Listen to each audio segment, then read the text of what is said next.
It is an honor to be here, and I just want to offer a special thanks to Gabe and Willard and the entire crew here at BRAHM, because you guys have really bent over backwards.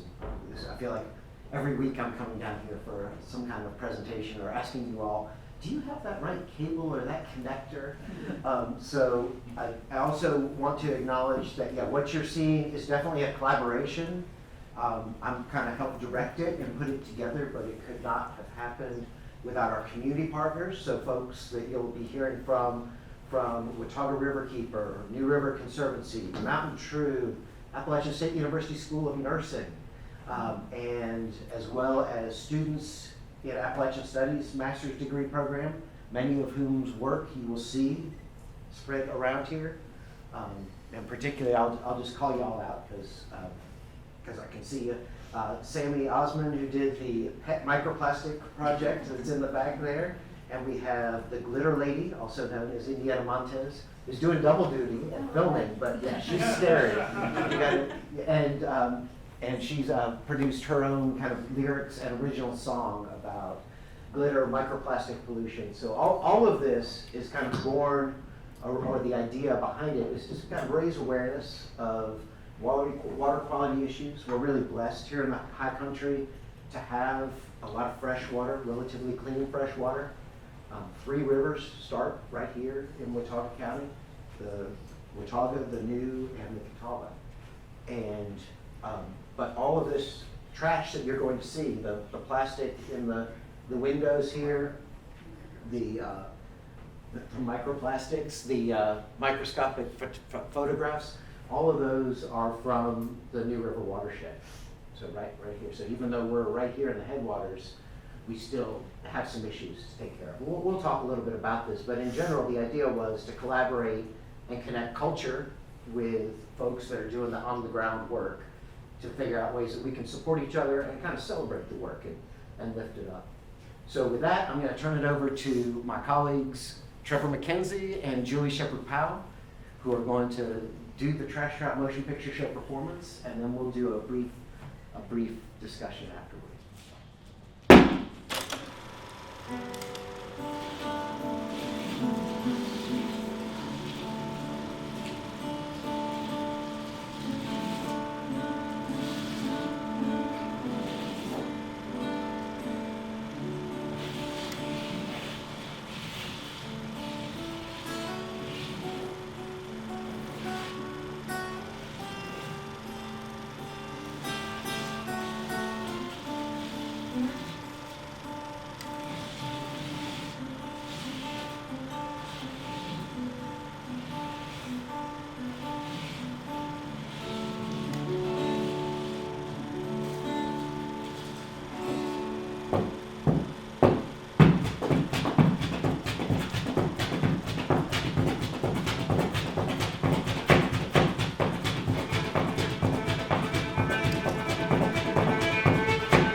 figured I would talk, and we'll get the panelists to come up here in a moment for the roundtable. I realized before the presentation, I forgot to tell you all important details about how the film was made. So just looking around the room, some of you all were there or participated in it. But this film, although I was the one that edited it, was actually made by about 50 different volunteers at 3 different events. So there was trash collected during river cleanups, and I'll just pass some of these around. And then people taped the trash to strips of this old-fashioned 16mm film. And some of that is like river moss. And some people drew on it in magic marker. Pass that around. And some people drew on top of the trash. So the idea was everybody worked with short strips, sometimes as short as 4 or 5 feet, sometimes as long as 6 feet. And we edited them all, I edited them all together and then collaborated with Julie and Trevor on the soundtrack. But none of it would have happened without the community partners from Watauga Riverkeeper and River Conservancy, bringing these folks together and organizing the river cleanups. So now I'd like to invite our partners up and let's get everybody sitting. And so I think what I'll do, if it's all right, is moderate the panel and kind of introduce people one by one and ask them a question. So I'm going to actually start with my collaborators on the music end, and start in particular with Trevor McKenzie, who is director of the Center for Appalachian Studies here at Appalachian State University. Also a musician who was trained in Southwest Virginia at Jim Lloyd's Barbershop, which is a traditional music center. He also has earned degrees in Masters of Library Science and in Appalachian Studies. And there's a lot, he's the author of a book, Otterwood the Bandit, and has many other accolades, received grants from arts councils and traditional music venues. But I'm going to ask you just about how you see music connecting to place, because it almost seems like you're using the music to help create a map of the place that we're investigating.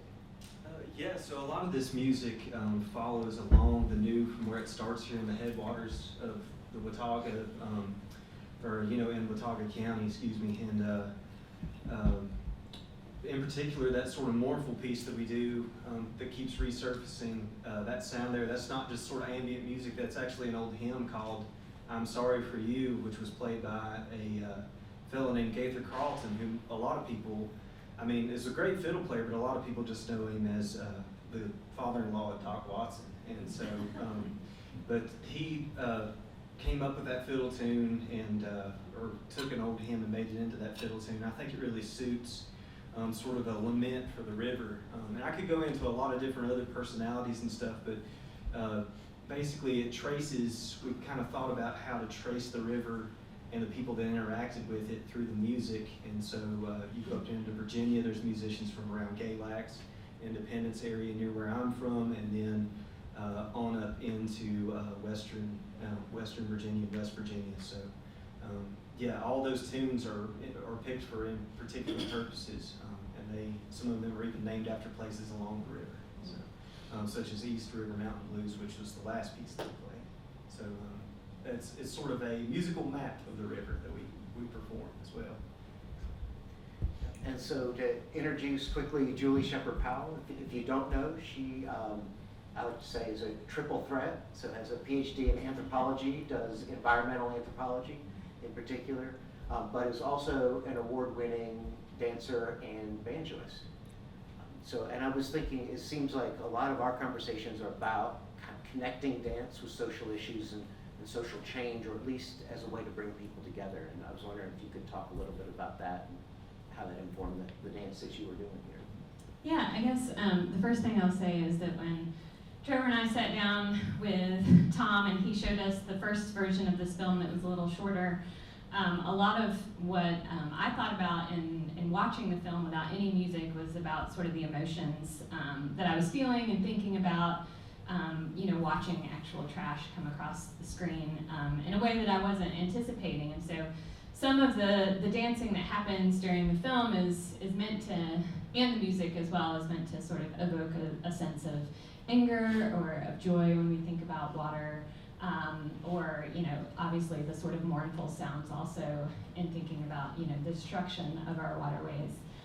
But in terms of like bringing folks together, one of the things I love about flat footing, one of my teachers, John Turner's in the house, he also built the board I was dancing on, but it is a way to bring community together, and a lot of folks around here, it's like everybody's mama or cousin or whoever could get up and do a step or two, and so I think it is a good way to really sort of weave in some of our local traditions into this sort of piece that really is sort of an activist piece that Tom has put together.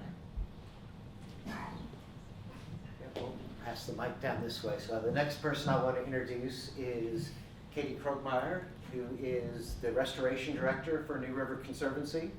Also has earned her master's in biology from Appalachian State, if I'm correct, and really worked not just in terms of with the group doing the river cleanups, but she's actually worked with my students and my colleague Tammy Haley's, who you'll hear from in a moment, students doing a number of restoration projects over the past fall. So really also have to play a big role in making this happen. And I'm wondering if you can kind of just talk a little bit about your work, both protecting water quality, but how restoration both prevents microplastic pollution and helps protect water quality. So I'm the restoration director, which means that a lot of my work is with river restoration, whether it's a stream bank and a tributary or it's the river itself, it doesn't really matter. We try to cover anything in the New River Watershed. So I don't know if I can answer that question without speaking about biology, but when we're doing river restoration, we want to try and return a degraded stream back to its natural form as close as possible, right? And sometimes that can get a little complicated depending where it's at, but that's the goal. So with that being said, sometimes it means that the riverbanks are being undercut, they're being eroded, you're losing property, you're losing infrastructure, and there's no plants kind of helping to hold that bank together. So really when you are doing restoration projects, you are trying to also make sure that there's not a lot of pollutants going into the river. And so to do that naturally, we're going to stabilize those banks and build that riparian buffer. And that basically is, again, those plants, the woody vegetation that you're going to need on the stream banks. So for microplastics, I'm honestly not familiar with any of the data for this, but plants and riparian buffers will help kind of other pollutants that are also kind of microscopic from going into our waterways. So I would assume that they would also do the job of helping protect against microplastics as well. Especially, you can see the larger like pieces of trash, like trash bags and cans and stuff like that being caught in the debris right next, or the plants right next to the streams anyways. So they're already kind of doing their job. But I would think that that would also work for microplastics. So restoring and making sure everything's healthy and functioning the way it should. Thanks. And if you can pass the mic down to Dr. Tammy Haley. You're going next. Okay. So Tammy and I work together, our students work together on some of these projects that you see, and particularly some of their research is reflected in these pictures of microplastics that are up above Trevor and Julie. Now, you have a PhD in public health and kind of a background that may not lend itself to an art project or a river restoration project. So I guess my question to you is, how did you get involved, and can you talk a little bit about getting involved in this project and kind of the importance of these, I don't know if you want to call them unlikely partnerships, but Sure. yeah, talk a little bit about that. Sure, and I'll just, a quick correction. I actually have a master's degree in public health and a PhD in nursing. So I don't want to take credit for something I don't have. But, I think that I heard some funny gasping when he said that I worked in nursing at App State and I was part of this panel.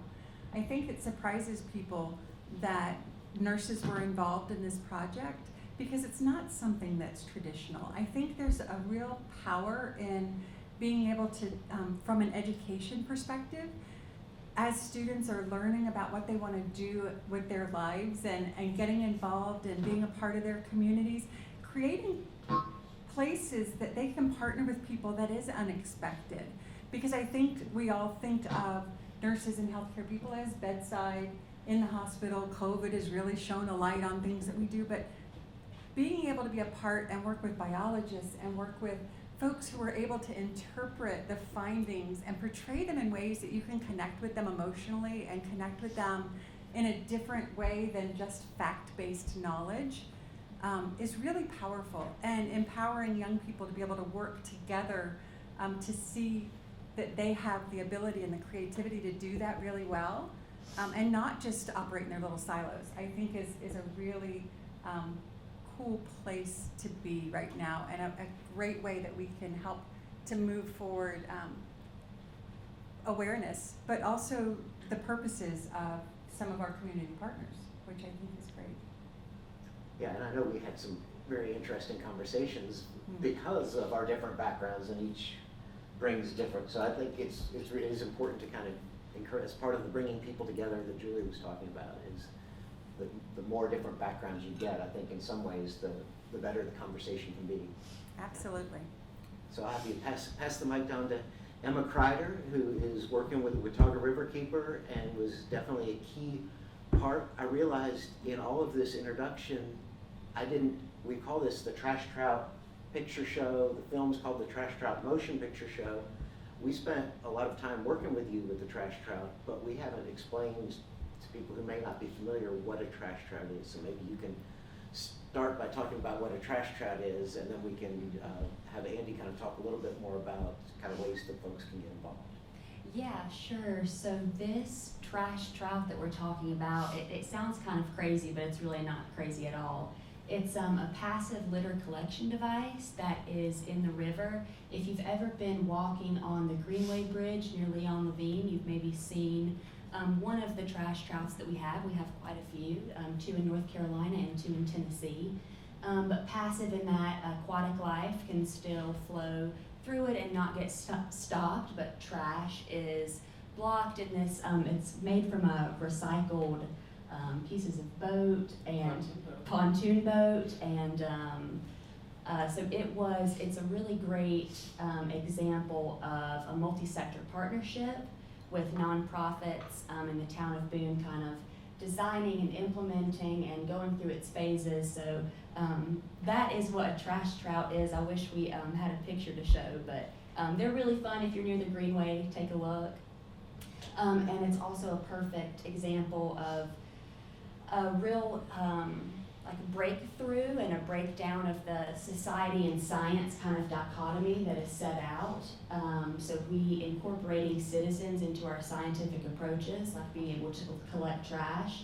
It provides unique opportunities to not only kind of introduce average, general citizens into what we're doing and the local science, but it also expands our capacity. And lets us be able to do cleanouts more often and get students and professors alike involved. So it was great opportunities, for sure. So Andy, I want to kind of ask you to bring it out even bigger. So we've talked about getting the visible pieces of trash out of the trash trout, but I know that you have been working throughout the Watauga River, but are also part of the bigger Mountain Shrew Network, working throughout a lot of western North Carolina to try to raise awareness of microplastic pollution. And maybe you can kind of give an overview of the kind of work that you've been doing, and if people are interested in getting involved, point them in the right direction. Sure, thanks, Tom. Thrilled to be part of this project and this brilliant collaborative team. This is probably my favorite performance yet. We've seen them ever from outside to TAD conferences. Has been great. So my name is Andy Hill. I'm your Watauga Riverkeeper. I'm the High Country Regional Director of Mountain True, which is a regional nonprofit home to 5 riverkeepers, scientists across the Southern Appalachians. So the Trash Trout is a passive litter collection device that we made out of old trash.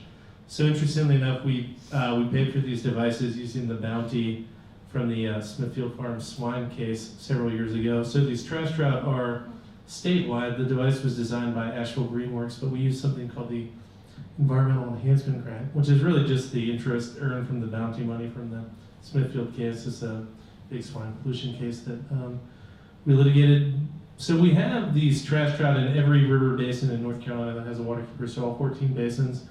So there are 14 of these across the state. We have 2 in the New, we have 2 in the Watauga, and then the other riverkeepers in Mountain True have 1 each. So I think we've got 10 that we clean out periodically, and all of us collectively each week with volunteers and staff. Collect all the trash out of it and analyze, count how many pieces of styrofoam, how many plastic bottles, how many baby doll heads, sports balls, whatever's in there, right? So we collect all this data and we share with our partners statewide. So one, it's a wonderful public opportunity, education. People can walk by and they say, what's that thing? You're like, oh, it collects trash. And people say, oh, that's great. But the real aim of our organization is not to clean up trash. It's to interrupt the waste stream and prevent certain kinds of trash made into the waterway that, bless you, the microplastics, they degrade, they're harmful to human health, they're harmful to the ecological health of the rivers. So what we want to do is interrupt the waste stream. So we're using this as a storytelling device to let people know what's really in their water, right? Because when I found out that microplastics were in everything, rainwater, and also the Trash Trout is part of a broader microplastic study, so we collect water samples throughout the state and analyze them for the presence of plastic, right? And the bad news, folks, is in every single water sample we've taken in every river basin in the state, we found high concentrations of microplastics. It's in your well water, it's in rainwater, it's unfortunately everywhere. So what we aim to do is interrupt the waste stream, encourage things like reusable bags, reusable bottles, but also use this as a wake-up call to folks to be like, did you know you were drinking a known carcinogen every single day of your life, whether you wanted to or not? Or did you know this is in the fish tissue that you consume? And most people, their answer is no. And I'm not happy about that. So what we use this is, awareness tool. We also have a different advocacy efforts around the state to regulate plastic, things, they carry, incentivizing reusable bags, things like free reusable bags, but also, their efforts to ban plastic and styrofoam in municipalities across the state. So if you'd like to learn more about this process, I encourage you to visit mountaintrue.org or read some editorials in your local Watauga Democrat, but you can follow the link in our social media bios to a plastic survey. It'll kind of gauge your interest or your feelings about the plastics problem, and it'll direct you towards some solutions. We'll be around after the panel if you'd like to ask some questions, but I think storytelling is the most important part of environmental advocacy, is connecting the problem with people, raising the awareness. So we're very grateful for this opportunity. Thank you very much. Well, thank you. And let's give everybody, the whole panel, and particularly our performers, a big hand. And also a big hand to the crew at BRAHM, Dave and Will,